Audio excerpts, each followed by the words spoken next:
তিন ধরনের খাবার খেলে আপনি একেবারে গরিব হয়ে যাবেন, সংসারে অশান্তি শুধু লেগেই থাকবে। প্রিয় ভাই বোনেরা, তিন ধরনের খাবার আপনি খাবেন না। আল্লাহর হাবিব সাল্লাল্লাহু আলাইহি ওয়াসাল্লাম এই তিন ধরনের খাবারকে অপছন্দ করতেন।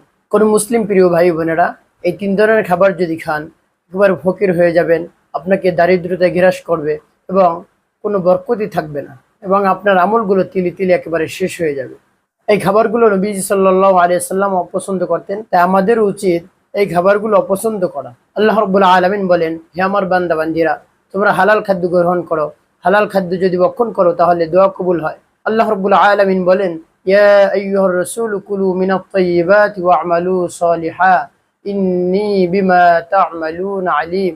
আল্লাহ রাব্বুল আলামিন রাসূলদেরকে বলেন, হে রাসূলগণ, আপনারা পবিত্র খাদ্য থেকে গ্রহণ করুন, আপনারা সৎ কাজ করুন এবং আপনারা যা কিছু করেন আল্লাহ রাব্বুল আলামিন সবকিছুই জানেন। তিন ধরনের খাবার নবীজি সাল্লাল্লাহু আলাইহি সাল্লাম অপছন্দ করতেন।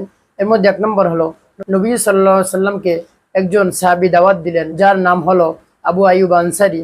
যখন তার বাসায় দাওয়াত করে নিল, তখন নবী সাল্লাল্লাহু আলাইহি সাল্লামের সামনে দুর্গন্ধযুক্ত খাবার দিল, যেমন পেঁয়াজ রসুন ইত্যাদি এরকম কিছু খাবার দিল। দুর্গন্ধযুক্ত খাবার খেলে ফেরেশতারা আপনার সাথে থাকে না, ফেরেশতারা এই দুর্গন্ধযুক্ত খাবার সহ্য করতে পারে না, তাই ফেরেশতারা আপনার কাছ থেকে চলে যায়।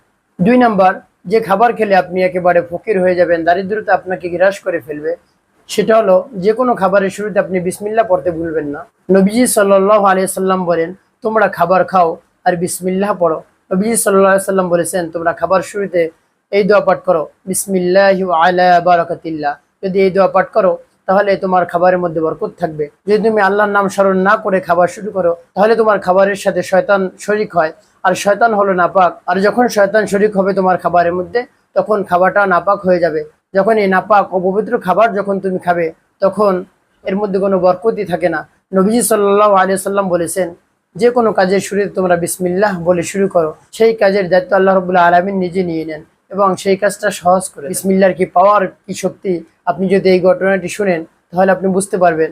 ঘটনাটি হলো এই, এক ব্যক্তি সারাদিন কাজকর্ম শেষ করে এসে টাকা পয়সা যা কিছু উপার্জন করে নিয়ে আসে তার স্ত্রীর কাছে আমানত রাখে, যখন লাগে তখনই সে নিয়ে নেয়। প্রতিদিনের মতো তার স্ত্রীর কাছে আবার টাকা এনে একদিন দিল, দেওয়ার পরে সে লুকিয়ে লুকিয়ে দেখতেছে টাকা কোথায় রাখে।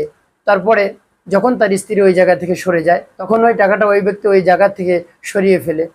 পরবর্তীতে যখন তার স্ত্রীর কাছে এই টাকাটা চায়, তখন ওই স্ত্রী বিসমিল্লাহ বলে ওই জায়গায় হাত দিয়ে টাকাটা এনে তার স্বামীর কাছে দেয়। তখন তার স্বামী হতভম্ব হয়ে গেল, যে টাকা আমি দিয়েছিলাম সেই টাকা তো আমি গোপনে নিয়ে গিয়েছি, তো এখন সে এই টাকা কোথায় পেল?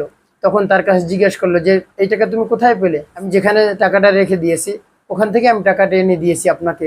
তখন স্বামী বলল, ওখানে তো টাকা নেই, তুমি টাকা কেমন করে পেলে? আমি তো এই টাকা লুকিয়ে ফেলেছি তোমাকে পরীক্ষা করার জন্য। স্ত্রী বলল, আপনি যখন আমার কাছে টাকা দেন তখন আমি বিসমিল্লাহ বলে ওই জায়গায় টাকাটা রেখে দেই, তারপরে আবার যখন টাকাটা চান আমি বিসমিল্লাহ পড়ে ওইখান থেকে টাকাটা এনে আপনার কাছে দেই। তখন স্বামী আশ্চর্য হয়ে গেল এবং স্ত্রীর কাছে মাপ চাইলো, যে আমার ভুল হয়ে গেছে, আমাকে মাফ করে দাও। তখন ওই স্ত্রী বলল, এই টাকা আমি যখন রাখি তখন বিসমিল্লাহ পড়ে রাখি, তখন আল্লাহর জিম্মায় চলে যায়, আবার যখন আমি বিসমিল্লাহ পড়ে ওখান থেকে হাত দেই আল্লাহ রাব্বুল আলামিন ব্যবস্থা করে দেন। তাহলে দেখুন বিসমিল্লাহর কি শক্তি। আপনি বিসমিল্লাহ যখন পড়বেন আল্লাহ রাব্বুল আলামিনের জিম্মায় আপনার সকল কাজ চলে যায়। আপনি যে সকল কাজ করবেন আল্লাহ রাব্বুল আলামিন সেই কাজ সহজ করে দেয়। আপনি যদি আল্লাহ রাব্বুল আলামিনের নাম স্মরণ করে কাজ শুরু করেন, জন্য সকল কাজের শুরুতে আপনি যদি বিসমিল্লাহ বলে শুরু করেন, আল্লাহ রাব্বুল আলামিন আপনার কাজের মধ্যে বরকত দান করবেন এবং কাজকে সহজ করে দিবেন। 3 নাম্বার, হালাল খাবার খাবেন, হারাম ইনকাম করবেন না। হারাম ইনকামের টাকা দিয়ে আপনি কোনো কিছু খাবেন না। নবীজি সাল্লাল্লাহু আলাইহি ওয়াসাল্লাম বলেছেন, হারাম খাদ্য দ্বারা যে দেহ গঠিত হয় সেই দেহ জান্নাতে যাবে না। কোনো ইবাদত আপনার কবুল হবে না, কোনো ইবাদত কবুল হবে না। নামাজ, রোজা, তেলাওয়াত, হজ, যাকাত, আপনি যা কিছুই করেন আপনার কোনো ইবাদত কবুল হবে না। এই জন্য ইবাদত কবুল হওয়ার জন্য 1 নম্বর শর্ত হলো হালাল রিজিক। হালাল রিজিক যদি আপনি ভক্ষণ করতে পারেন তাহলে আপনার ইবাদত আল্লাহ রাব্বুল আলামিনের কাছে কবুল হয়ে যাবে। আল্লাহ রাব্বুল আলামিন আমাদের সকলকে আল্লাহ রাব্বুল আলামিনের হুকুম পালন করার তৌফিক দান করুন, আমিন।